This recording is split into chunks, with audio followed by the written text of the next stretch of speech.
perquè quan arriba, després de descansar una estoneta, que no és suficient per recuperar-se, de seguida s'ha de fer càrrec de la feina de casa i tenir cura dels seus germans petits.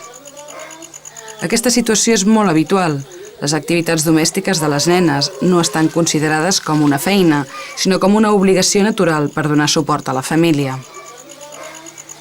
Així doncs, treballar al camp i treballar a casa són responsabilitats que els impedeix, entre moltes altres coses, anar a l'escola.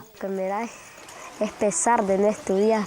Me gustaría ir a aprender, pero y si no trabajo, no puedo comprar los carnes porque mi papá solo ajustan para la comida. Sí, entonces por eso mejor trabajo.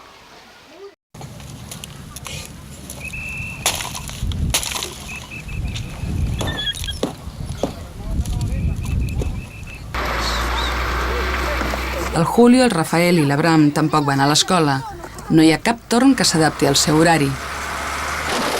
De tota manera, tampoc no hi podrien anar perquè, tot i que al seu país encara queden escoles públiques i més o menys gratuïtes, la compra dels llibres i del material que necessiten no està subvencionada.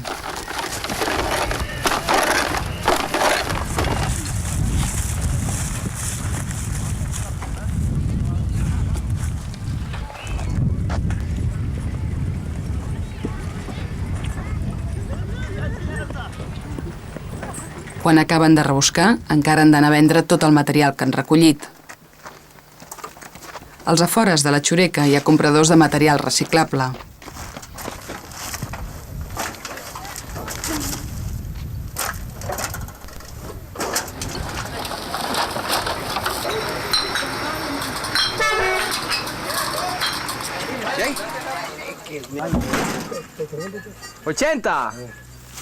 En tota una jornada de treball sencera, dedicant-s'hi als 3 nens, un germà més gran, el pare i un oncle, poden guanyar entre 1,50 i 2,70 euros al dia. El just per poder comprar el menjar de l'endemà.